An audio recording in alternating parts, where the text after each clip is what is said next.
iṣẹ́ yẹn mọ́ wọn ò sọ pé wọ́n rán àwọn ò jẹ́ rárá o wọ́n ní wọ́n ti rán àwọn títí àìmọye iṣẹ́ burúkú tí Koko Zaria náà ti deliver nìyẹn Koko olúwa ló ní kókó tó bá dàgbà tó aṣẹ́nu kókó so wọ́n ti rán iṣẹ́ ikú títí ẹ wá ṣẹ̀ṣẹ̀ wá decide pé ìjẹsẹ́ mọ́ ẹ jẹ́ kí Láwòrí náà deliver tiẹ̀ ẹjọ́ deliver tiẹ̀ fún yẹn gbára. burúkú tó ti rán àwa tipẹ́ táwọn èèyàn fi ń bá a lórúkọ yẹ tí wọ́n ti sọ pé mi ì jíṣẹ́ orí burúkú mọ́ mi ì jíṣẹ́ burúkú mọ́ ẹ fi mí lẹ̀ lọ́rùn ẹ jẹ́ kí n dá wà pẹ̀lú mi ẹ má bà mí lórúkọ jẹ́ Láwòrí ránjú ọjọ́ kan tó máa sùn tó ní jí mọ́ tó pa kú àtọ́lọ́wọ́n ba èmi mo ní kàn fọ́gùn mọ́ ẹ lórí tó mọ̀ tó wá pé mo ní kàn fọ́gùn mọ́ ẹ lórí gbogbo ègún tó wà nínú Al-Qur'an kò jẹ́ tèmi tó wá pé mi kọ́ gbogbo ègún ẹ̀ máa jẹ́ ti gbogbo àwọn tó ń bú mi káàkiri tó ń bóró ẹnu mi wà ní kàn fọ́gùn ẹ lórí so fún mi lówó oúnjẹ ni àbí kíni kan mo ti ní kàn pè wá Láwòrí tí gbòòrò pọ̀ mẹ́ gba ayé ló wà ń bẹ̀ bàjẹ́ fọ́gùn ní kàn fọ́gùn lórí ayé òdì mọ̀ ó dẹ̀ ń parọ́ mọ́ mi tó dẹ̀ ń pẹ́rọ́ ló ń pa wọ́n dẹ̀ ń fún ẹ lówó fún ìyàwó ẹ lówó ìyàwó ẹ tó ń jó tó ṣe kíní kékeré fún olówó wọ́n dẹ̀ ń parọ́ ẹ̀dẹ̀ ń wò àwọn ọlọ́pàá ti fáìtì mi ó sọ tẹnu mi torí kan tí wọ́n náà pọ̀ síbẹ̀ ni ẹ kí mo gbé lọ sí hospital wọ́n pè mí ní ọ̀dọ̀ wọ́n pè mí lọ sí ọ̀dọ̀ síbi mo lọ sí pàǹtí mo lọ gbogbo ẹ̀ mo lọ kọ́ sétímẹ́ǹtì kí wọ́n tó tẹ̀ ń bà mí lórúkọ jẹ́ gbogbo nǹkan tí mo ń ṣe gbogbo ẹ̀ tó bá ti ń bọ́ ọmọ ẹ̀dá ẹgbẹ́ ní láyé jẹ́ bẹ́ẹ̀ láyé ẹ̀ náà ṣe máa rí o gbogbo ẹ̀ tẹ́ ń pera ẹni blọ́gà tẹ́ ń sọ̀sọ̀kúsọ tó wá pé tó tọ́ ni gbogbo nǹkan tẹ́ sọ̀rọ̀ máa jẹ́ fún mi tó wá pé tó tọ́kọ́ tẹ́bí taratara ó sì máa rí fún yín nìyẹn nǹkan táwa ti ṣe fáwọn ará bí tá ti borúkọ wa jẹ́ lọ títí tá ti ṣe àmọ́ ìkànnì tí wọ́n sì máa bẹ̀rẹ̀ wọ́n sọ fún ẹ ó dẹ̀ òpó ní tíátà nìyẹn ó ń ṣe onífíìmù ó lẹ́bí ó lára ó dẹ̀ ń parọ́ fún ẹ ó dẹ̀ ń parọ́ gbogbo ayé èmi ò rí o mo fi gbogbo nǹkan tí màá jẹ láyé gbòòrò èmi ò mọ kankan o gbogbo èyí tó ń sọ ẹ fíìmù ló ń ṣe o àwọn tó ràn ọmọ àwọn tó ràn gbogbo ayé ló mọ̀ pé èèyàn ló ràn gbogbo tó ń ṣe live tó ń tọrọ owó lọ́wọ́ wọn á gbé ẹ lọ káàkiri fíìmù yóò tó náà ẹ lọ sí part 2 náà gbogbo ẹ̀dá nífẹ̀ẹ́ mi ọlọ́wọ́ máa nífẹ̀ẹ́ yín ni o ìdùnnú ló máa jẹ́ ti yín o èmi ò mọ kankan èmi ẹ̀ pọ̀ ẹ ní o kí Láwòrí ṣe fún mi kí wọ́n gbà lọ́wọ́ Láwòrí igbó ọláyàdẹ ni bó ṣe máa ń já tó káàkiri nìyẹn ẹlẹ́nu jábáyà onírọ́ ni ẹ̀tọ́ ti fún lóko fi ṣe fíìmù tó fi ṣe wọn kọ́ láyé ta ló bára àbí ìjẹ́ tó wọ̀ onírọ́ ni ọgbà ayé ló mọ̀ gbogbo ayé ló mọ̀ pé onírọ́ ni bá ṣe jẹ́ ni bá ti ń jẹ́ ni tí ó bá ti síbẹ̀ mọ̀ ṣé kò ní wọ́n òní kan tó sọ fún mi lórí ike èmi wà nìyẹn o kàn dúpẹ́ lọ́wọ́ gbọ́ ẹ̀tẹ́ nífẹ̀ẹ́ mi o dúpẹ́ èmi ò mọ kankan o èmi ò mọ kankan lórí ọ̀rọ̀ Láwòrí o èmi tírìtì ẹ̀ mo ṣàánú ẹ̀ ni o ọlọ́run bá dẹ̀ rí inú mi ló bá jí pé mò ń parọ́ okùn mi ọkọ̀ lọ́hùn ẹ ṣàdúpẹ́ o ṣàdúpẹ́ gbọ́ ẹ̀dá nífẹ̀ẹ́ mi ọlọ́run nífẹ̀ẹ́ yín o lóko mi ò yí padà mo sára Zagaza ọlọ́run ni mo gbójúlé mi gbójúlé yàn ọkàn ẹ ṣàdúpẹ́. Koko Zaria Zagaza ó bàbá twins ọ̀rọ̀ yìí lọ fà o Koko Zaria ní àwọn tó rán Láwòrí iṣẹ́ àwọn mọ̀ wọ́n torí wọ́n ti rán àwọn náà iṣẹ́ dé tòrutòru bẹ́ẹ̀ yẹn but àwọn ò mọ̀ wọ́n o àwọn ò mẹ́ tó rán Láwòrí iṣẹ́ torí àwọn ò sí ń káńkọ́ sí wọn àwọn ò dẹ̀ mẹ́ni tó rán Koko náà iṣẹ́ but Yorùbá ló pòwe pé olè ló mọ ẹsẹ̀ olè tọ̀ lórí àpáta Koko Zaria ní iṣẹ́ tí wọ́n rán Láwòrí àwọn náà ti jẹ dáadáa àwọn láwọn ò jẹ mọ́ ni wọ́n ní iṣẹ́ tí wọ́n rán Láwòrí àwọn náà ti jẹ dáadáa bọ̀ nǹkan tó wá pè mí lóminú sí ni pé Koko Zaria tí wọ́n bi tí bàtà ti ń ta wọ́n lẹ́yìn ẹsẹ̀ but ẹ̀yin náà ẹ sọ pé wọ́n ti rán yín iṣẹ́ yẹn ẹ ti jẹ rí èèyàn mẹ́rin lẹ́yìn jẹ́ irú iṣẹ́ bẹ́ẹ̀ yẹn fún ẹ jẹ́ kí Láwòrí náà dìlífà àti ẹ̀fẹ́ yìí náà àbí báwo ẹ tó bá mọ iṣẹ́ burúkú jẹ́ ẹ jẹ́ kọ́ jíṣẹ́ burúkú fóun náà ẹ má bínú o bàbá Koko Zaria mi ìrúdù o ọ̀rọ̀ mi lè wá àṣìbọ̀ tó tọ̀rọ̀ mò ń sọ ìgbà tẹ́yìn náà dìlífà fáwọn ti bẹ̀yẹn wọn ò complain wọn gbára dúró tẹ́ fi dìlífà ẹ jẹ́ kí Láwòrí náà dìlífà fẹ́yìn náà tó bá ti dìlífà a ṣẹ̀ṣẹ̀ máa sọ pé òkè a máa wẹ́ lómìnà tó máa tún dìlífà fún Láwòrí lọ́jọ́ iwájú according to pẹ́ ṣe sọ o ẹni wọ́n rán Láwòrí iṣẹ́ ni iṣẹ́ yẹn náà dẹ̀ ló ti yé yín torí ẹni tó rán yín iṣẹ́ náà ló rán Láwòrí iṣẹ́ but ẹ̀yìn sì ti pẹ́yìn òṣìṣẹ́ yẹn mọ́ Láwòrí ló wá fẹ́ dìlífà ẹ gbára dúró kálẹ̀ ẹ sọ iye èèyàn tẹ́yìn ti dìlífà iṣẹ́ fún àwa náà wá ní kẹ́ dúró kẹjọ́ kọ́ iye èèyàn yẹn náà kọ́ dìlífà fẹ́yìn but èèyàn kan ṣo ló sì fẹ́ dìlífà fún yín tẹ́yìn pariwo síta ẹ ní láti pariwo pọ́n fẹ́ báyìí lórúkọ jẹ́ o torí àwọn tẹ́yìn náà dìlífà fún ẹni iṣẹ́ tó ti rán yín tẹ́ẹ̀jẹ̀ ẹ fẹ́ jẹ mọ́ ẹ fẹ́ jẹ́ṣẹ́ yẹn mọ́ ẹ yarí òun ló ṣe gbógun tì yín so ẹ gbára dúró. ẹ gbára dúró kọ́ dìdí fà fún yín ìdájọ́ tèmi nìyẹn èmi ò support anybody níbi tá a bá dé yìí. Okay, you are going to Nigeria soon. Ìdẹ̀rẹ̀ Olúwa ẹ send message sí mi lórí TikTok mi tí bá ti ṣe tán màá fún yín nọ́mbà WhatsApp mi àsọ̀rọ̀ lórí WhatsApp. Ṣé mo parọ́? Mi ò parọ́. Nǹkan tí Koko sọ la analyse ẹ jẹ́ ká lè fílẹ̀ bẹ́ẹ̀. Ẹ jẹ́ ká fílẹ̀ bẹ́ẹ̀. Koko ẹ gbára dúró. Láwórí ẹ̀yin náà deliver kíákíá torí ẹlẹ́lòmí tẹ́ máa lọ deliver fún. Sí tó jẹ́ pé ẹ̀yin ni iṣẹ́ tí Koko sọ pé wọ́n ń lò ń sìn àwọn òdẹ̀mẹ́ tó rán yín iṣẹ́ kiri ẹ̀yin àgbàlagbà ẹ̀yin adélébọ̀ ẹ̀yin baálé ilé wọ́n rán yín iṣẹ́ burúkú èmi ò tí ì sọ bẹ́ẹ̀ àlẹ́ẹ̀jì ni o Koko ló àlẹ́ẹ̀jì Koko ló sọ̀rọ̀ òun ló ní fact tó ráwò sí ẹ̀bà tó rán yín iṣẹ́ kiri bọ́ lọ́dọ̀ tàwa ń bí àlẹ́ẹ̀jì là máa pè tó ráàsì ń bẹ Koko ní ẹ̀yin lẹ́fẹ́ jíṣẹ́ burúkú fóun tóun sọ pé òun ò jẹ́ mọ́ sọ ẹ̀bẹ̀ táwa máa bẹ Koko ní pé kí Koko sáré àgbàrá dúró kẹ́ lè deliver iṣẹ́ fún wọn ṣọ̀tá wa ń bíbá wọn dẹ̀ ń ṣọ̀rẹ́ wa ṣó ti yé yín ìyẹn lọ bẹ́ẹ̀. ẹlẹ́ẹ̀kẹta mo sọ fún yín ẹ̀yin tẹ̀ ń jàjẹ́ ẹ̀sìn ẹ̀yin tẹ̀ ń jàjẹ́ ẹ̀sìn Nàìjíríà ẹ pẹ̀lẹ́ títí yín o ẹ̀yin tẹ̀ ń jàjẹ́ ẹ̀sìn how market mo sọ fún yín pé torí pé ẹ travel out rí ẹ l'experience ẹ̀yin tẹ̀ ń jẹ́.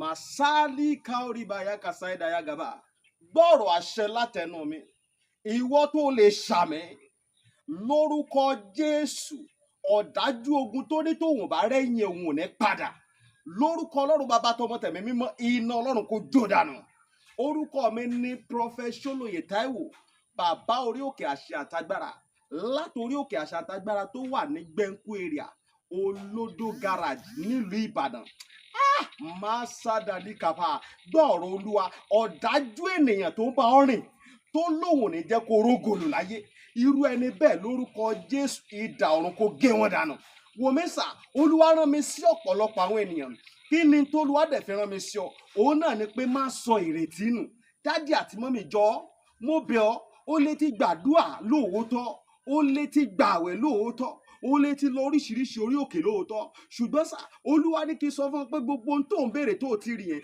má sọ̀rọ̀ ìtínú tó bá ṣeé ṣe oh my God tí Jésù bá lè jí Lásárù òkú ọjọ́ mẹ́ta òkú tó ti kú fún ọjọ́ mẹ́ta tó ti ń rùn táwọn èèyàn ti ń wò pé báwo làwọn ṣe fẹ́ ṣe tí agbára Ọlọ́run bá lè jí òkú yẹn dìde gbogbo tí wọn náà ń lé tó dàbí pé kò tí tẹ̀ ọ́ lọ́wọ́ máa sádàlíkàbà Olúwa ló máa ṣe fún ọ gbọ́ mi sà ṣégbéyàwó tiẹ̀ gangan òun ló dàrú ni oh my God ṣé iṣẹ́ lòun wá tó ò tí ì rí màsádàlì kàpárìbàyà kàsáìdàyà ṣé ìgbéga ló ń wá lẹ́nu iṣẹ́ tó ò tí ì rí kí ló ń tó o ti ń dààmú káàkiri ṣọ́mọ tó ti ẹ̀bí ló ń fún ọ ní wàhálà ní gbogbo ìgbà tó o ti lọ káàkiri tó dàbí pé ò tí ì rí ọ̀nà àbáyọ Olúwa ní kí n sọ fún ọ pé má sọ ìrètí nù wòmísà o ò tí ì pàdé ẹni tá a rán sí ọ ni òun ló fà á ṣùgbọ́n Olúwa rán mi sọ pé àkókò rẹ ti tó òun fẹ́ tú ọ sílẹ̀ nínú gbogbo àjàgà ogun èyí tí ayé rẹ wà ẹnìkan máa ṣàmẹ gbọ́ọ̀rọ̀ Olúwa gbogbo àjàgà ogun lórí ayé rẹ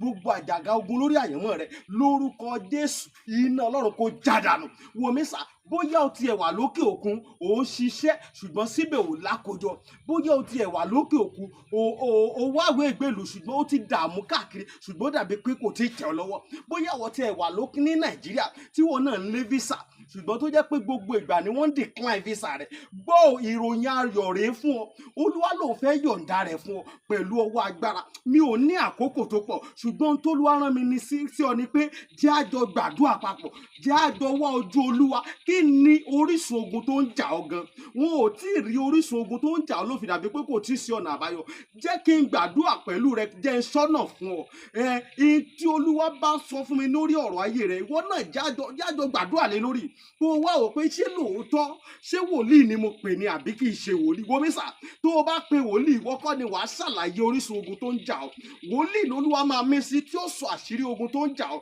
tí wàá sì rí i pé lóòótọ́ àṣẹ ni tọ́lọ́run rán sí mi rèé wo mi sà ọ̀pọ̀lọpọ̀ àwọn ìyanu ló ń ṣẹlẹ̀ lórí òkè tí mo ti ń bá ọ sọ̀rọ̀ yìí ṣùgbọ́n mélòó ni mo fẹ́ tẹnubọ̀ nínú àwọn ìyanu tó ń ṣẹlẹ̀ ṣùgbọ́n wọn náà lè gbìyànjú jájọ gbàdúà má jẹ́ kó sú ọ jájọ gbàdúà mo máa ń sọ ní gbogbo ibi tí n bá dé màá sọ fún ọ pé ọjọ́ tó bá lọ sọ pé ò ṣe mọ́ ìjọ ẹ̀ báyìí náà lógun ti borí ayé yẹn lórúkọ Jésù ogun ò ní borí ayé rẹ ẹ̀rọ ìbánisọ̀rọ̀ tí wàá fi pè mí fún àdúà àti ọ̀nà àbáyọ sí ogun tó ń jà ọ́ bóyá àwọn tiẹ̀ fẹ́ mọ àṣírí ogun tó ń jà ọ́ pè mí jẹ́ ń gbàdúrà fún ọ kí n dẹ̀ sọ àṣírí ogun tó ń jà ọ́ fún ọ nọ́mbà yẹn rẹ o orí WhatsApp nọ́mbà gangan tí wàá fi pè mí sí òun náà ni +234 70 25 47 5427 +234 70 25 47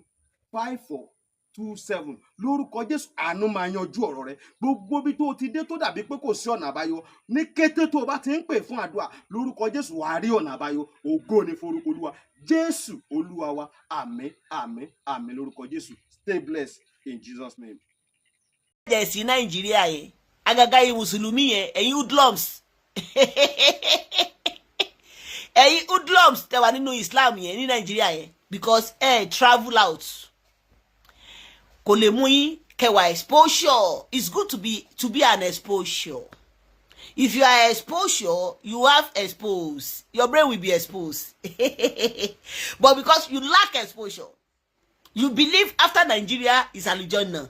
You don't know that there is more world in the world apart from Nigeria. And you don't know there is Aljannah inside the world, not heaven. There is nothing like heaven anywhere. So there is Aljannah in the world and there is Inojannama in the world. As an honest human being, Nigeria is Inojannama. Aljannah is Western world because you have to enjoy your life.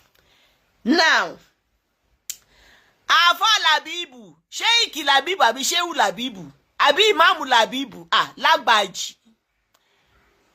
Wọ́n travel lọ sí UK.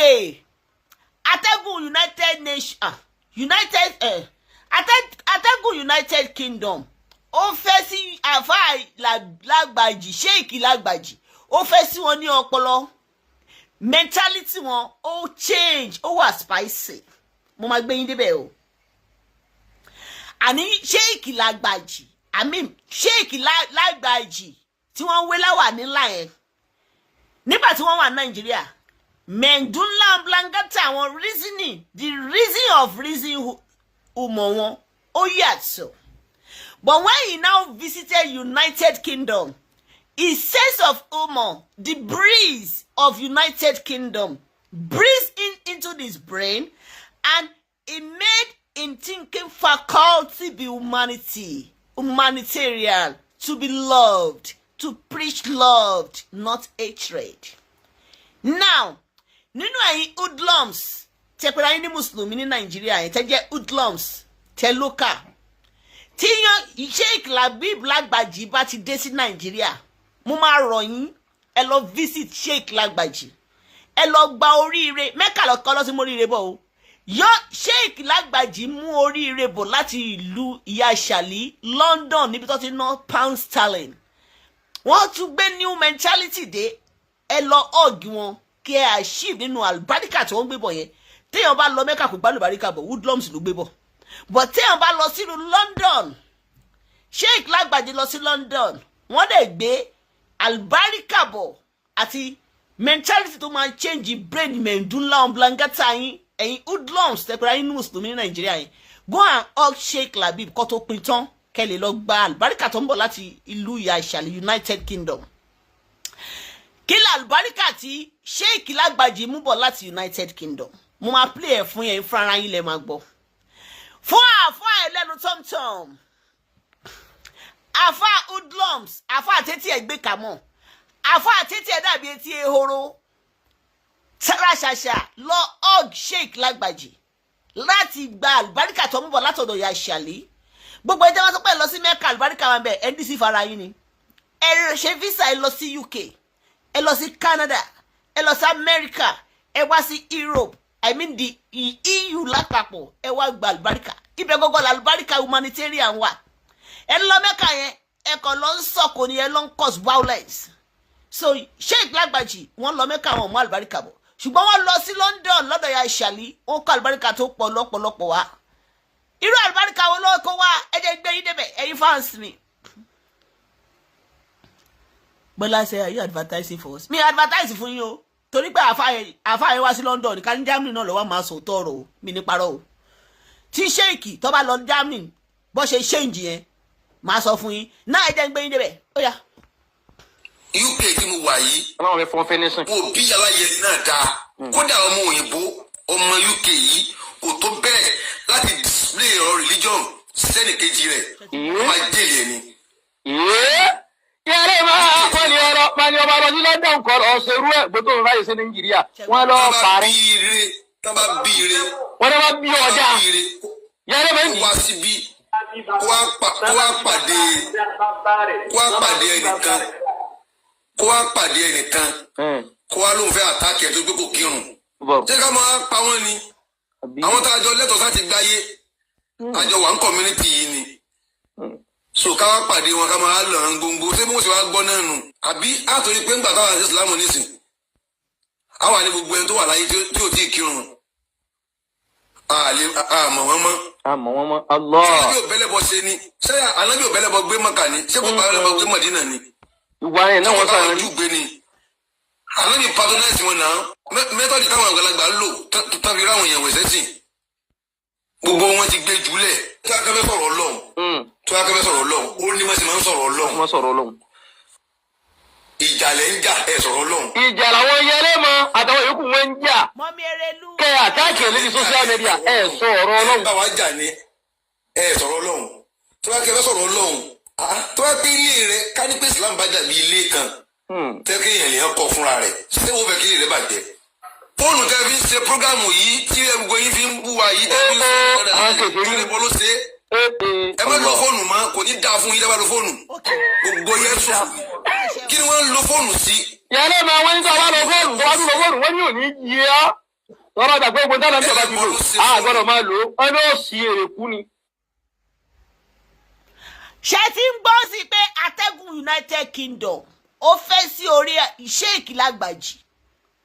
Wọ́n dẹ̀ di àtúnbí nínú human being. Wọ́n di àtúnbí nínú love and prosperity.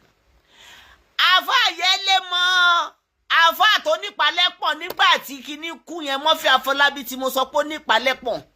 Àti àfá àtẹ́tí ẹ̀ dàbí etí ehoro yẹn tó bá ńlá tọ́mtọ́m tó wà lábẹ́ òkúta ẹ̀. Wọ́n lórí yín burú bégún tó ń léwèrè nítorí pé Nàìjíríà lè máa ju sí ẹ̀ lè ever travel out láíláí. Wọ́n ní ẹ̀ preach love pé gbogbo nǹkan tó jáde láti ara yín hatred ni. Afọlábí ló sọ bẹ́ẹ̀. Fún ẹ̀yin tí ẹ bá fẹ́ ṣe àlùbáríkà nínú Islam ẹ lọ ọ́ọ̀gì Afọlábí tó bá ti balẹ̀ ní Nigerian airport ẹ lọ ọ́ọ̀gì wọn nítorí pé oríire rọ́mú wá. And Sheikh Labib èmi bá yín yọ̀ torí pé ẹ wá sílùú òyìnbó ẹ wà exposed, naturally exposed, you have exposure. Exposure yín yẹn màá fẹ́ kẹ́ lọ bá mi wàásù fún ọ ní ìlú Ìlọrin torí ọ̀pọ̀lọpọ̀ wọn ní hoodlums child.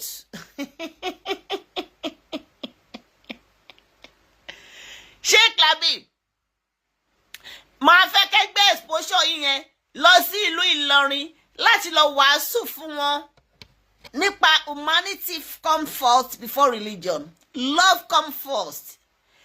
Ẹ dẹ̀ lọ sọ fún àwọn àfáà yín tí wọ́n ti stupid nílọrin yẹn ipe kó stop to constitute nuisance on social media about religions.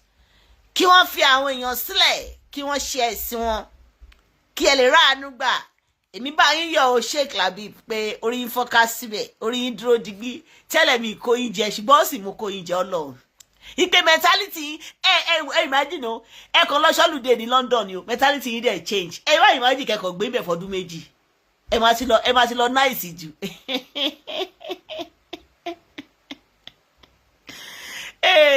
Sheikh Labeeb wọ́n kàn lọ ṣọlùdé London ẹ wo mentality wọn kéèyàn kàn lọ ṣọlùdé London mentality dẹ̀ sáré change DJ Lekan kéèyàn kàn lọ ṣọlùdé London kí mentality dẹ̀ sáré change bẹ́ẹ̀ yẹn ẹ wá ìbàdí ti Sheikh Labeeb tó bá gbé London kọ́kọ́ lọ gbé London fọdún kan kí lẹ́rù bó máa ṣẹlẹ̀ náà àwọn ló máa tún Ìlọrin ṣe Sheikh Labeeb ẹ̀yẹ́ ra London ẹ má yẹ kí Sheikh Labeeb kúrò London ẹ jẹ́ kó dúró fún 1 year kọ́ lè kó mọ́ mentality wọ́n á lè kó lọ sí Ìlọrin wọ́n á lè lọ tún ọpọlọ àwọn tó ti dógùn Ìlọrin yẹn wọ́n á lọ tún ọpọlọ wọn ṣe. wèrèwèrè lè ajá Ìlọrin kan rèé o ajá Ìlọrin kí ló ń ṣe ibi jẹ́ blọọkù ẹ̀ ìkan tá à ń sọ rèé tó yẹ kó wá kẹ́kọ̀ọ́ bó ṣe máa bèrè àti Sheikh Labeeb máa dé láti London kó lọ ọ̀gì ẹ̀ òun kò òṣì síbí báyìí ṣótọ́ǹsì ẹ̀yin ewúrẹ́ tó gbé fọ̀rẹ̀ ọlọ́dẹ rè bẹ́ẹ̀ ṣe ń sọnù nìyẹn ewúrẹ́ ilé tó gbọ́ fèrè ọlọ́dẹ bẹ́ẹ̀ ṣe máa sọnù nìyẹn tẹ́ bá ti wá sọnù sí wọn á ní justice for ewúrẹ́ tó sọnù wọn ọ̀dẹ̀ nígbà tó yẹ kó kọ́ bó ṣe máa pàdé Sheikh London Sheikh Labeeb London pé gbogbo orí tó bá kó wá kó kọ́kọ́ lọ ọ̀gì wọn nínú Muritala Muhammed International Airport orí burúkú ló ń kọ́ síbí ajá àníkàbá yín tún lù lọrin ṣe kí mentality yín lè normal gbogbo yín ọpọlọ yín dàbí ọpọlọ ẹja Sheikh Labeeb ti lọ kọ́ ọpọlọ United Kingdom wá kó tó pin tán kó lọ gbá tiẹ̀ ó ń kọ òṣì síbí ìbá orí ẹ̀ burú. Mr. Tunde ẹ̀yin ò tiẹ̀ jẹ́ lọrin mo bá yí ọ̀pẹ́ ìgbélu yẹn kálẹ̀ ìgbélu yẹn pẹ́rẹ́ èmi àti máa gbá gírí ilé fún yín ni àwọn oníjàmbá ló ń gbélu yẹn ẹ̀yẹ wo Àfà Labeeb ọlọ́pẹ́ Mr. Tunde yìí ń gbélé kò ní òun ni yóò jẹ́ kí mentality yín rí bẹ́ẹ̀ yẹn kálẹ̀ yìí lọ gbé nílùú yẹn lásán àyè kọ́ máa ti di hoodlums ẹ̀kọ́ wọn máa lẹ̀kùn pa wọn yọ ni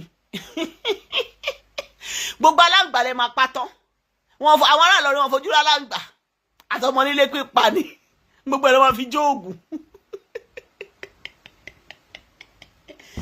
àwọn gbọ́dọ̀ lọ Saudi èèyàn gbọ́dọ̀ jọ ọmọ Ìlọrin kó sì lọ gbé Saudi gbogbo ọmọ Nàìjíríà ló malẹ̀ ló kò pa bó ṣe sọ̀kọ̀ àṣetánì Sheikh Labeeb ọlọ inú mi dùn fún yín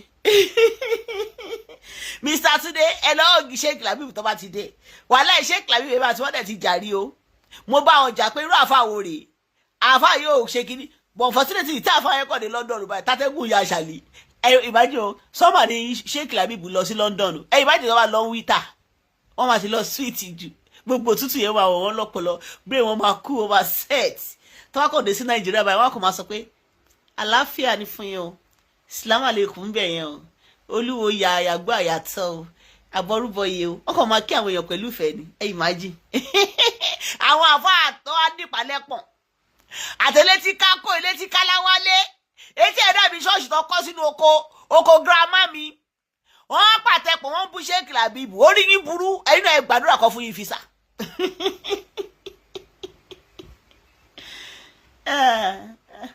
ẹ mọ báǹkì ríranù mọ́mí ní ọ̀rọ̀ ẹ ti sú mi mọ́mí ọ̀rọ̀ mi ẹ má jẹ́ kó sú yín ọ̀rọ̀ tí yín náà ní sú Ọlọ́run ẹ má jẹ́ kọ́rọ̀ mi sú yín ẹjọ́ torí Ọlọ́run ẹ̀yin ìyá yìí náà lẹ́ni máa lọ ẹ má jẹ́ kọ́rọ̀ mi sú yín o ọ̀rọ̀ yín ò ní sú Ọlọ́run ó mi ní ọ̀rọ̀ mi sáwọn ọ̀rọ̀ mi gbọ́dọ̀ sú yín bí tá a bá dé yìí ọ̀rọ̀ tí yóò ní sú Ọlọ́run ẹ má jẹ́ kọ́rọ̀ mi sú yín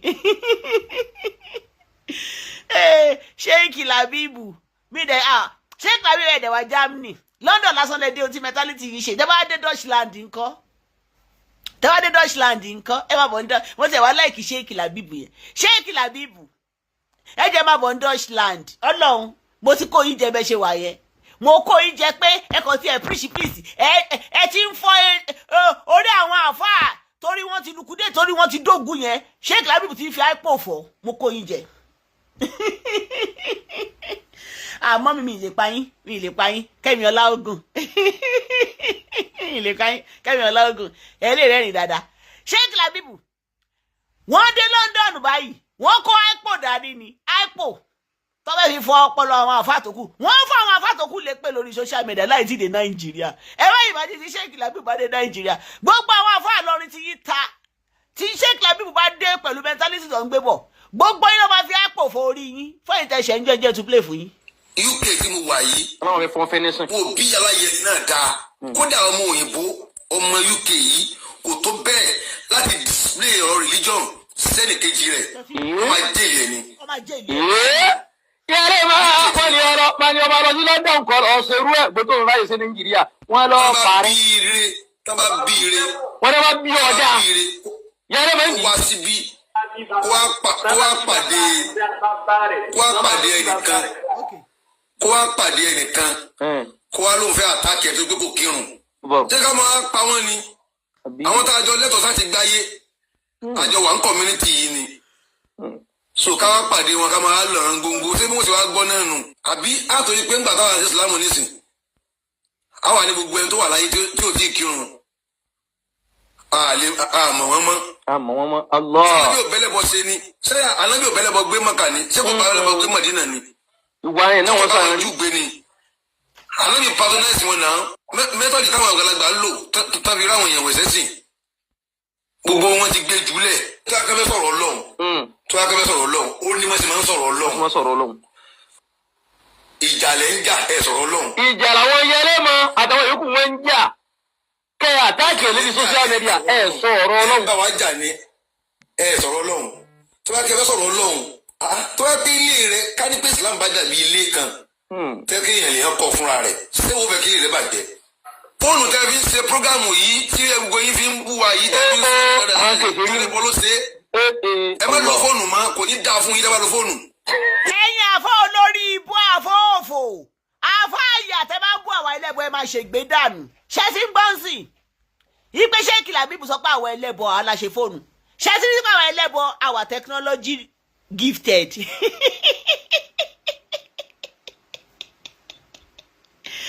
Ṣé tí ń pé àwọn ẹlẹ́bọ we are technology gifted. Ẹ̀yin àfọ́òfò àfọ́òṣì tẹ́ bá tún bú àwọn ẹlẹ́bọ lórí social media ẹ máa gbiná ni. Àfọ́ Làbíbù they got our back. Sheikh Làbíbù lágbàjì orí yín fọ́ká síbẹ̀ orí yóò ní kò ní orí yóò fọ́ká síbẹ̀ orí yóò ní burú. Ṣé àwọn àfọ́ àtọ́rí wọn ti burú yẹn torí pé wọn ò gba físà wọn ò délùú èyìnbó rí ni Nàìjíríà ló máa jù sí. Sheikh Làbíbù sọ pé ẹ gbọ́dọ̀ lo fóònù pẹ́lẹ́bọ ló ṣe fóònù ẹ̀yin àfọ́ elétí kákò àfọ́ tọ́mtọ́mù lẹ́nu kẹ́ ọ bí èèyàn àfọ́ ẹnìkan mórí tọ́ bí wọ́n bí pẹ̀lú tọ́mtọ́mù.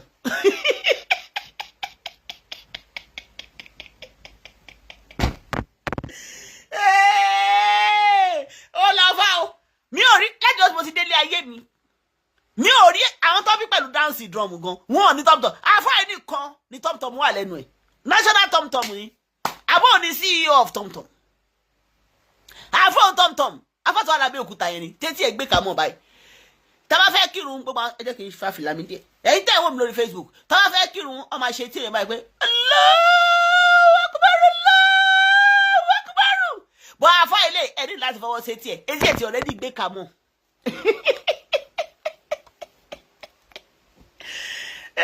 Sunday ń sọ ẹ ṣeun afọ́ yìí etí ẹ̀ báyìí tó bá fẹ́ pẹ̀lú bó ṣe wà ẹ̀ ó gbọ́dọ̀ káwọ́ sẹ́yìn ni torí kò ní láti fọwọ́ gbé tí etí ẹ̀ gbé kà mọ́ báyìí ni láì pèrún etí ẹ̀ 24 hours ló fi ń gbé kà mọ́ etí àfáàyè ní ìdìsọ́jú.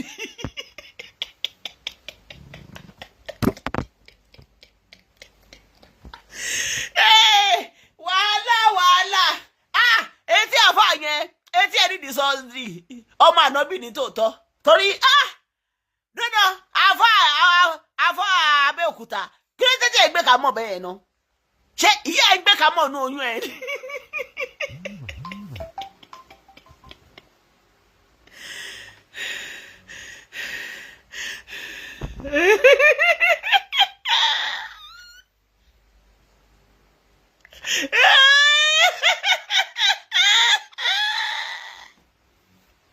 wàhálà ẹ lọ wo àfáà yẹn Elédùmarè jẹ́ kí irú wù lórí ẹ̀ orí ẹ̀ báyìí wọ́n lọ́ṣọ lórí ẹ̀ ni tó bá ti wá lọ́ṣọ lórí ẹ̀ tán adé àgbọn ló fi ń pa adé àgbọn kò lo vaseline.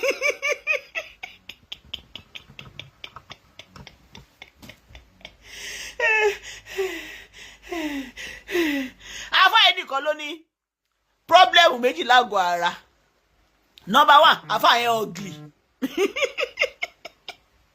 ọlọ́lọ́mọ bí ìyàwó ẹ̀ ṣe máa ní àfáà yẹn ó ti ugly jù ó ugly, ẹyin ojú ẹ̀ ugly, imú ẹ̀ ugly, ẹnu ẹ̀ ugly, orí ẹ̀ tún wá tẹ́rẹ̀rẹ̀ bí àtẹ̀fáwẹ́lì, wọ́n tún wá lọ́ṣọ́ lórí ẹ̀, ṣé lórí ẹ̀ ń dán? Ìyẹn ò ti wá dùn, etí ẹ̀ tún wá gbé kà mọ́. Tí bá ní fídíò àfáà yìí mo mọ̀ pé etí àfáà yìí 24 hours létí ẹ̀ fi ń kírun etí ẹ̀ máa ń rùkú ni.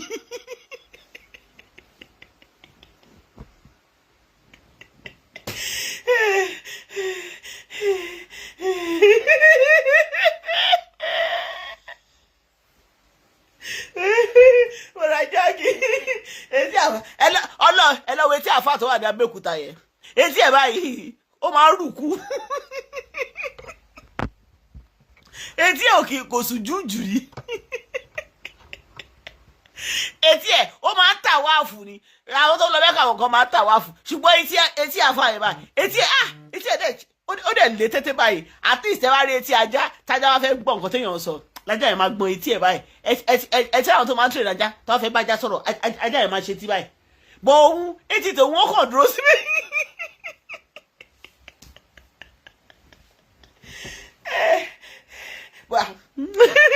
Àbí ajá ló bá ìyá àfáà yẹn sùn ní torí etí àfáà yẹn etí ẹ̀ máa ń takété etí ẹ̀ takété bí ṣọ́ọ̀ṣì oko ẹ̀ máa ń ṣọ́ọ̀ṣì oko yẹn máa dá takété báyìí lórí àpáta.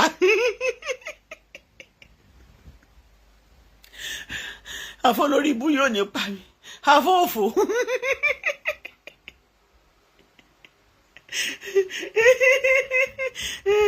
Tó bá ti wá sọ̀rọ̀ àti wàṣẹ báyìí.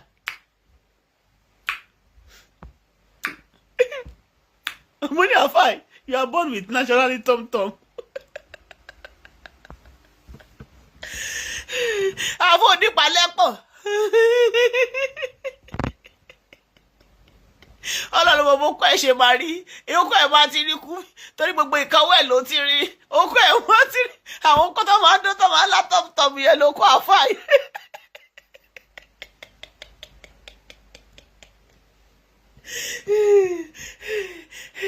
Àfáà Abẹ́òkúta ọwọ́ ìjọ tó ń ṣe ṣó ẹ̀dẹ̀ mo lọ rántí ọ̀rọ̀ ìyá Káólà alájà Káólà wọ́n ní wọ́n fẹ́ mú okó ọkùnrin tó lóko òkú ẹ̀ máa tóbi yìí sí kẹ̀ máa ti rí òkú ẹ̀ ti rí.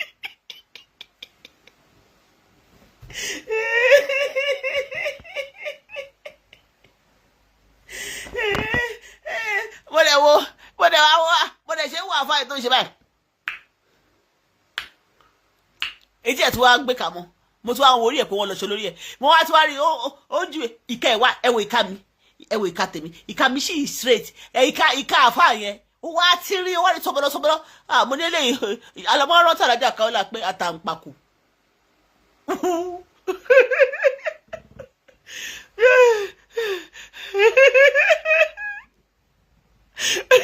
Wọ́n ní àṣàkárí ó lè búkú ní fẹ̀tí yóò gá.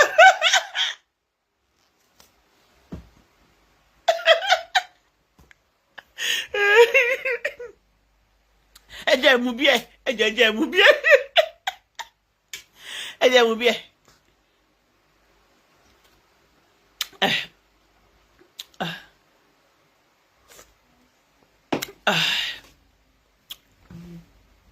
Mo dẹ̀ rí ìka àfáà yẹn kẹ́ ẹ̀ wá tínrín mo ní okó lè máa tínrín o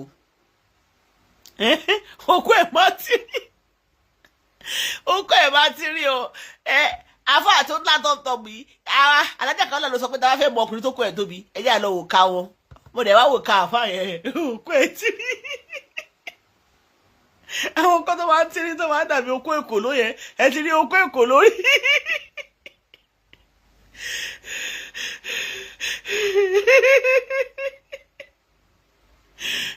Ẹsẹ̀ dúná ká má ṣeré ṣe tí ló kó kókó dá ìrì.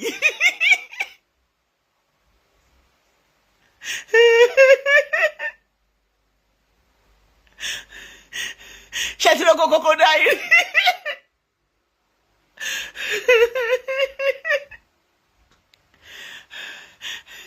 Ẹdùn náà ṣe tí ló kókó tẹ́ẹ̀bà ló kó kókó dá ìrì kí fi wọ̀nyí o mo ní okó kókó dá ìrì lọ́wọ́ o. Ẹ̀yin wo lẹ ti rí okó kókó dá ìrì tẹ́ẹ̀bà ti rí ẹ sọ pé ẹ nídìí ẹ tẹ́ẹ̀bà ti rí ẹ kọ́mẹ́ǹtì pé ẹ fẹ́ rí màá fi wọ̀nyí ó wà lórí fóònù yìí ká fi okó àfọ yẹn ká fi kàn bí okó kókódà yìí.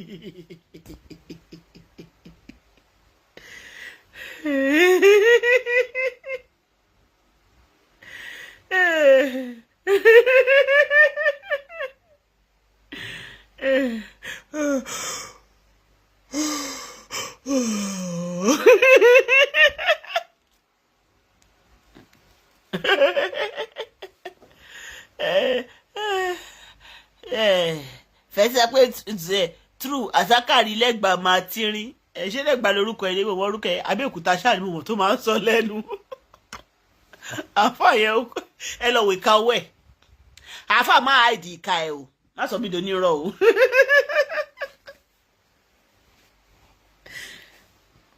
ẹ̀yin wọlé ti rógó kókó dá yìí tẹ́ ẹ̀ bá rí rẹ̀ jẹ́ fi wọ̀nyí o ogó kókó dá yìí wà lórí fóònù mi. Àfà ọ̀rọ̀ àfà ìsọnù mo láìkí Sheikh Labeeb yẹn wọ́n fún yàrá ìyá wèrè jẹ.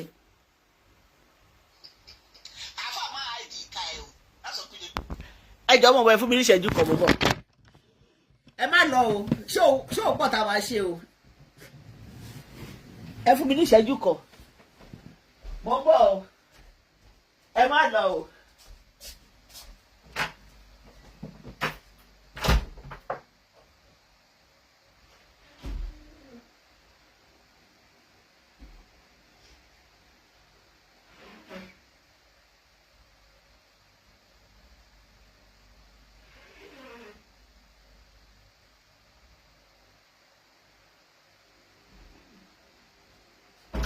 Yá, mo ti dé o. Mo ti dé. Mo ti lọ, mo ti dé. Ó lọ fà.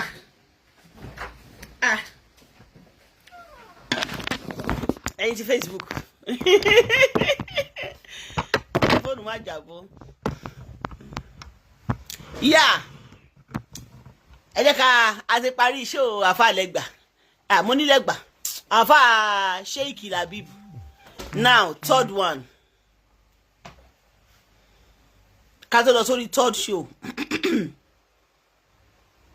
mo fẹ́ fi nǹkan kan wọ̀nyí ẹ jẹ́ ká lọ sórí third show. This is our third show.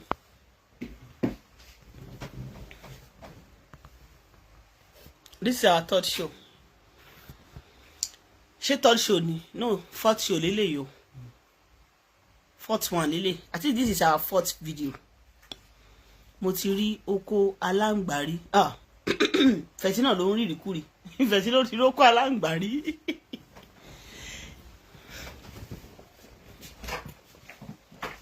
Now, kí tó lọ sórí third show yìí, kéèsì kan wà wájú mi, ẹ kojú lọ́nà kéèsì yẹn. Arábìnrin kan tó máa ń ṣe ewì. Mi ò tí fẹ́ dárúkọ ẹ̀, mo forúkọ bò láṣìírí. Ẹ̀yin aráàlú òyìnbó ẹ fura o. Arábìnrin kan wà lórí social media tó máa ń ṣe ewì fáwọn èèyàn tó bá fẹ́ ṣe birthday. Mo máa tún repeat ọ̀rọ̀ yìí lọ́la. Ṣé rí arábìnrin yìí ó lóun máa ń ṣe ewì jíngù fáwọn èèyàn tó bá ń ṣe birthday, ó wà lórí Instagram, mo sì forúkọ bò láṣìírí. Ọ̀dọ̀ lady tó máa ń ṣe ewì, popular lady tó máa ń ṣe ewì ló ti kọ́ṣẹ́. According to information tó wà níwájú mi, arábìnrin yìí tí ọkọ yín bá ti contact ẹ̀ kó ṣe jíngù fún yín, tó bá ti ṣe jíngù fún yín, bóyá married man contact ẹ̀ pé mo fẹ́ ṣe jíngù fún ìyàwó mi o as a surprise o, ó máa padà ń bá ọkọ wọn sùn ni. Wọ́n ní ìyá ẹ̀ ló ń ṣe oògùn fún lábẹ́lẹ̀ láti lè penetrate, and this lady is just 30 years old. Mo ti contact arábìnrin yẹn, mo sọ fún pé wọ́n ti gbé kéèsì ẹ̀ wá síwájú mi pé mo fẹ́ bá sọ̀rọ̀ kí n tó wá sórí show. Bẹ́ẹ̀ mi ṣe máa ń ṣe kíní mi nìyẹn. Tó bá ti lè tender kéèsì èèyàn síwájú mi, I don't just come to social media, mo bá gbọ́rọ̀ lẹ́nu ẹ̀. Tó bá jẹ́ nǹkan tó ṣe settle behind the camera, I will settle it. Ṣùgbọ́n tó bá jẹ́ nǹkan tó jẹ́ pé kò ṣe settle ni mo máa gbé wá sórí camera This particular lady, she's a young girl, she's 30 years old. Oman Shewi. I won't mention her name now till we get there. If she's watching she's on Instagram and on Facebook. She just clocked 30 years. Fáwọn tó bá mọ ewì ẹ jẹ́ kí n sọ ibi tó orúkọ ẹ̀ fígọ̀ tó bẹ̀rẹ̀ orúkọ ẹ̀.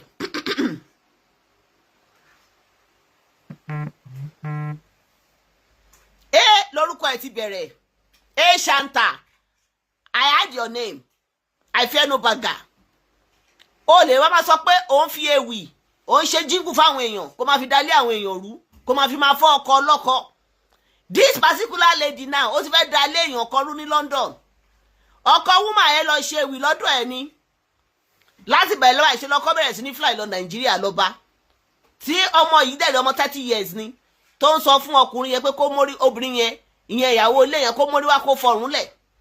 And the case is very long case. I contacted that lady this afternoon. Mo pè lọ́sàn yìí. Ó bá mi sọ̀rọ̀. Mo bèrè àwọn question lọ́wọ́ ẹ̀. Kàkà kó fún mi lésì. Ó ní I need to talk to my lawyer. Lórí pé o gbọ́kọ lọ́kọ kò ní dá fún lawyer ẹ̀. So I have sent that message that I'm expecting your lawyer. And I'll be giving her 24 hours. If she did not contact me and tell me bọ́rọ̀ yẹn ṣe lọ, then I'll bring her pictures, I'll bring her Instagram page, I'll bring her Facebook page. Fún gbogbo ẹ̀yin tẹ́ ṣe fẹ́ lọ ṣe jíngù lọ́wọ́ ẹ̀, you have to be very, very careful.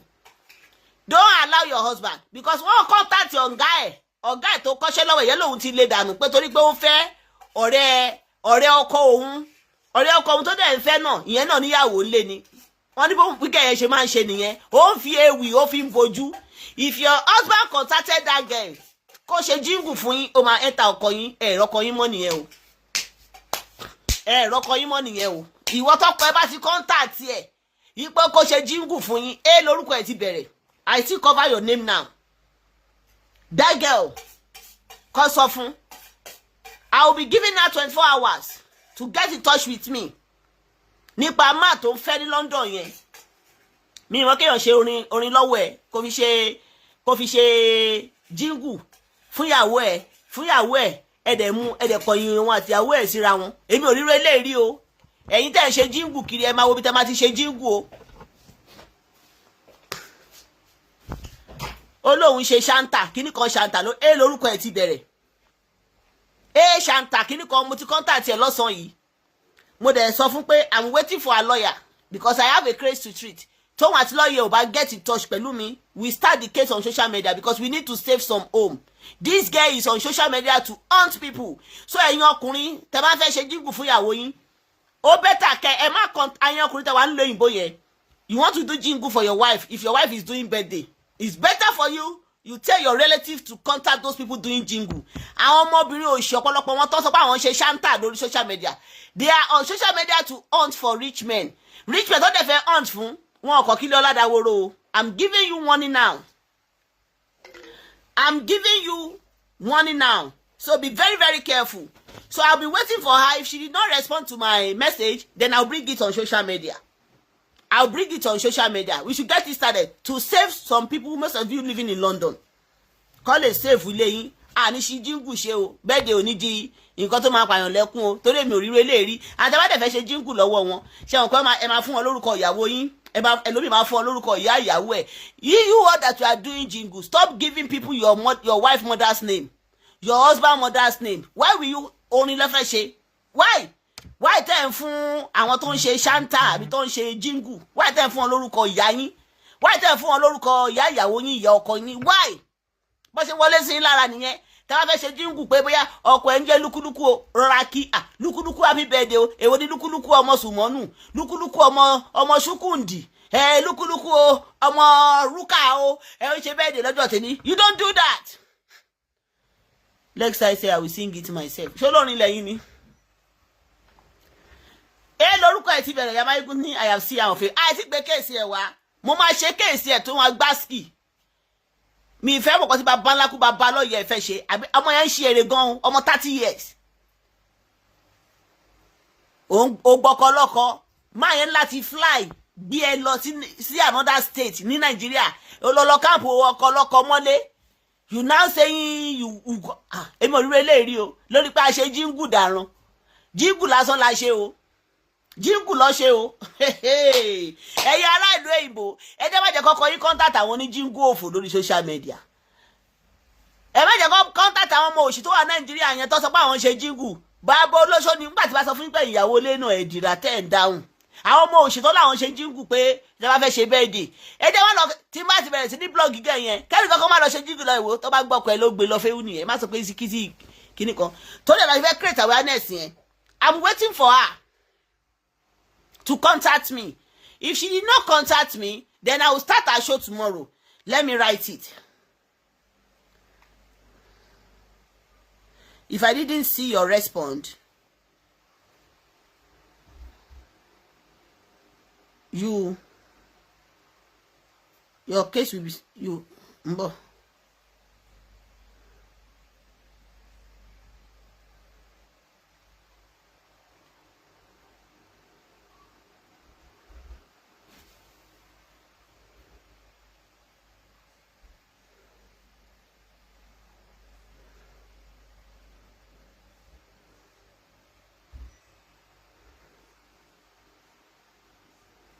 Master ṣú ẹ lọ́la.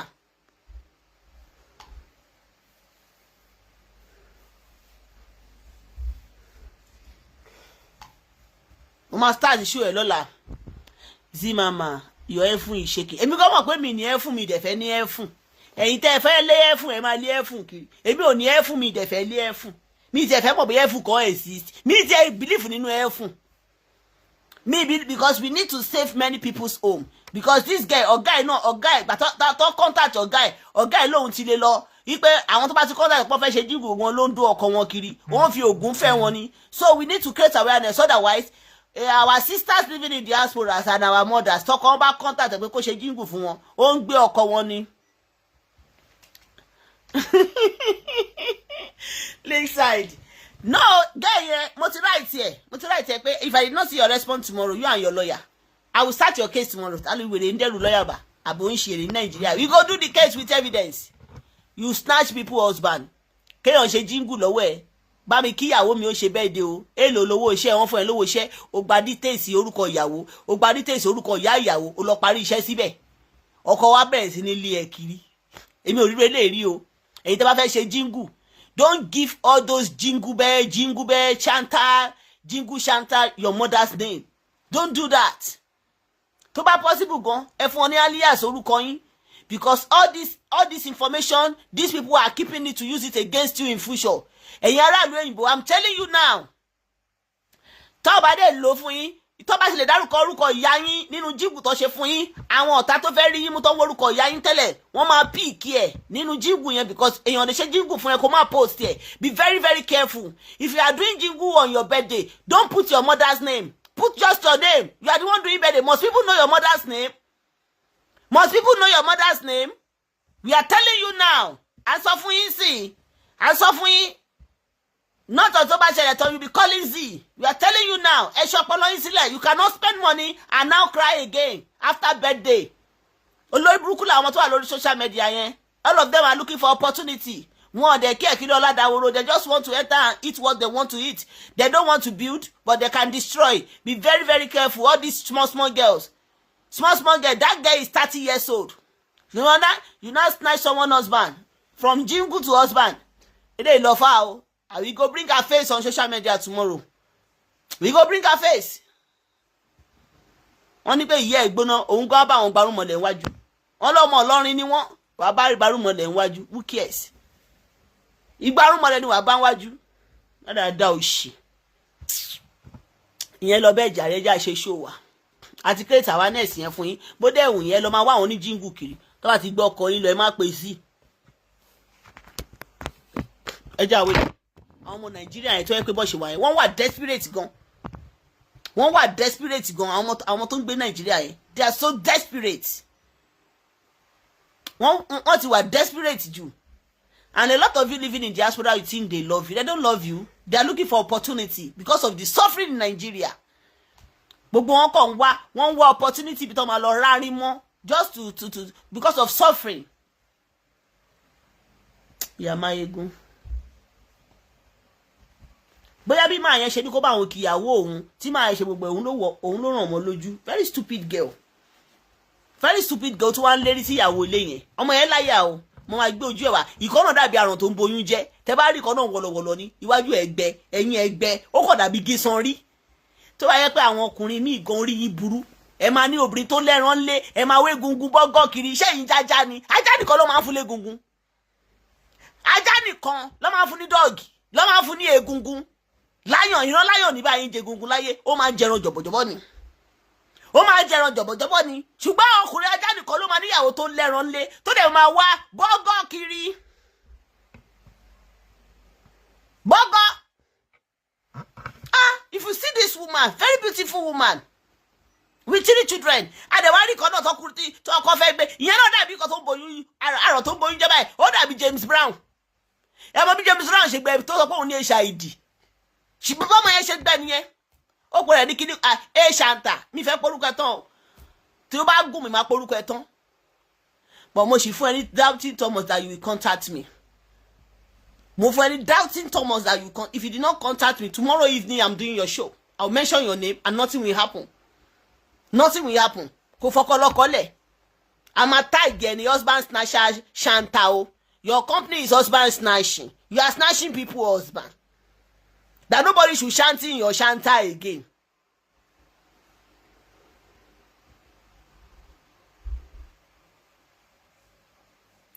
Ewelele ọmọ ológo ṣé kò rẹ̀? Let me block you. It seems you don't have brain. O kàn ló láyàn ní òlọ́pọlọ. I have blocked you. Ṣọ́rọ̀ mi yé yín. Woman yẹn, very beautiful woman. Gẹ́ẹ̀ tó sọ pé òun ṣe Shanta yẹn, ìyẹn dàbí àrùn tó ń boyún jẹ́. Àfi bí James Brown. Mo rí ìkan náà báyìí ó gbẹ tòbòtòbò ni. Mi ò rò bó lẹ́ran lóbò, igugu ló kún òbò ẹ̀. Ẹ mọ àwọn tí wọ́n lẹ́ran lóbò yẹn, tóbò wọn máa ń gbẹ bí stockfish yẹn. Àwọn táwọn ọmọ Yahoo ti lò. And the worst part ni pé àwọn Yahoo yẹn ti lò wọ́n o. Wọ́n ti deposit orí burúkú sí wọn lára o. Wọ́n á kàn wá ilé ọlá kan tó máa gbórí burúkú yẹn wọ̀. Tọ́lá yẹn máa sọ fẹ́ ìyàwó lé ń gbà mí pé ẹ̀yin náà ẹ̀ máa dira, ẹ̀yin náà ẹ̀ máa dira. Ẹ má lọ jẹ́ káwọn ọmọ òṣì yìí kọ́kọ̀ lọ balẹ̀ ọlá jẹ́. Because kò bímọ fọ́kọ yín. Ó lè pọkọ yín, ó lè lọ ṣaburú sí ọkọ yẹn, ilé máa ràn ilé bímọ fún. Very foolish girl.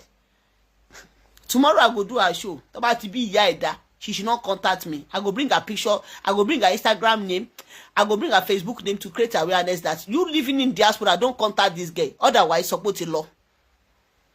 She call herself mi fẹ́ pè tán AB lórúkọ ẹ̀ ti bẹ̀rẹ̀ AB Shanta mi fẹ́ pè tán ẹ parí tó kù AB Shanta AB Shanta mi ò fẹ́ pè tán mo kàn fún yín ní 2 figure ni so anything Shanta báyìí máa wá AB you are very careful. Don't let your husband do jingle there. And you as a woman, if you are doing jingle for your husband, don't go to that girl because she will take your husband away from you. Not that she wanted to sit, she's not sitting down, but she just wants to make you sad and reap money from your husband.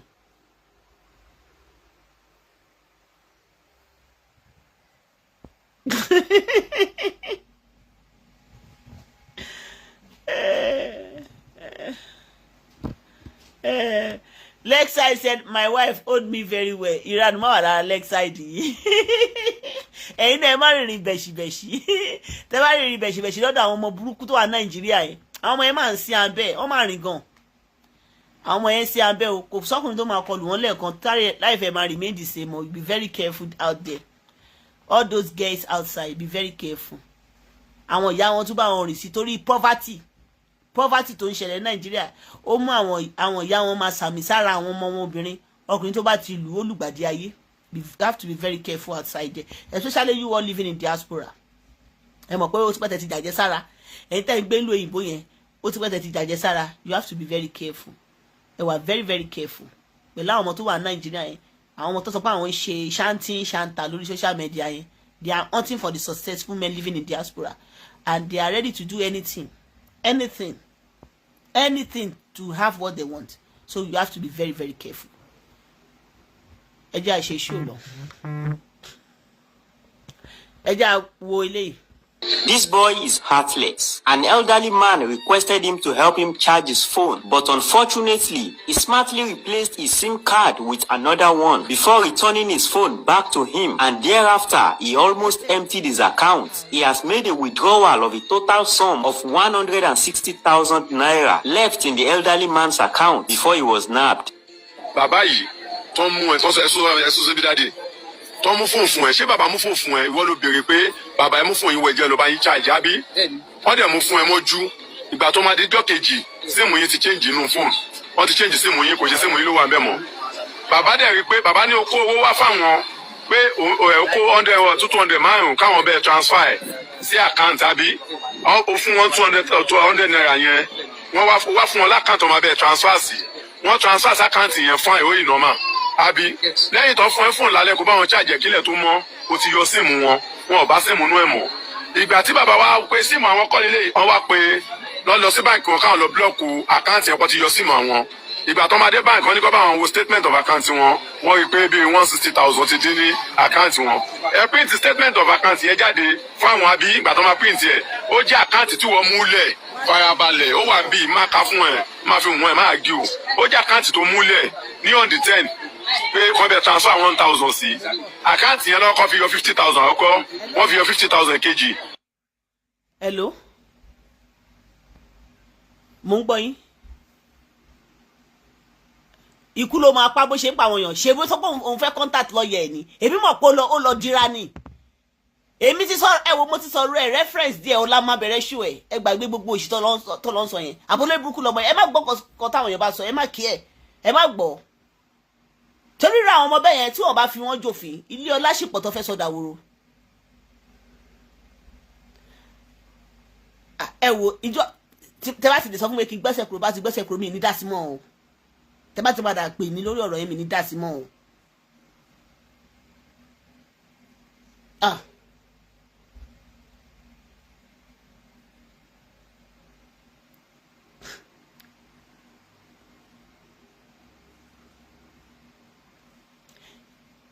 mo ti gbọ́ kò sí wàhálà mo mọ̀ pé yẹn máa ṣe ṣùgbọ́n ẹ mọ̀ pé irú ọmọ bẹ́ẹ̀ yẹn èèyàn gbọ́dọ̀ create awareness because tó bá ṣe tí ò mú jẹ tó dípẹ́ yín mọ̀nà ẹ mọ ẹlòmíì tó bá mọ̀nà tó máa ṣe kọ irú àwọn ọmọ bẹ́ẹ̀ yẹn ó lè má sọ pé òun ṣiṣẹ́ ọwọ́ lórí social media kó dẹ̀ máa fi dá lérú nà. èmi ti ráì tiẹ̀ pé kó contact mi ṣùgbọ́n wà ṣe bó sọ pé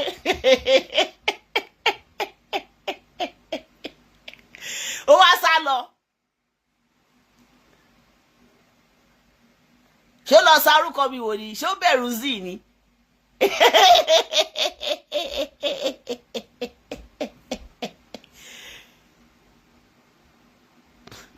èmi máa bójú ẹ̀jẹ̀ ni kò ní sẹ́ni tó máa gbórin fún mọ́ because ó lè máa gbórin kó máa lọ máa padà lọ dalé ọlárú torí pọ́n gbórin bẹ́ẹ̀ dè fún ẹ ṣé ló burúkú ni.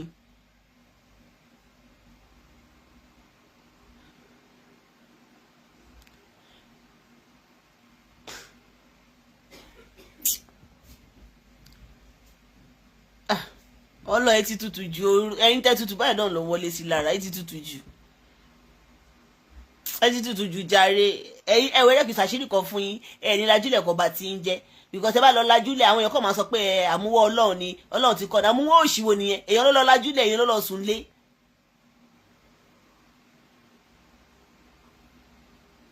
èmi ti ráì tiẹ̀ o mo tẹ̀lé kó deliver ó ti sá kúrò online so àwọn family ló lọ pè kì í ṣe lọ́ọ̀yà mo ti ráì tiẹ̀.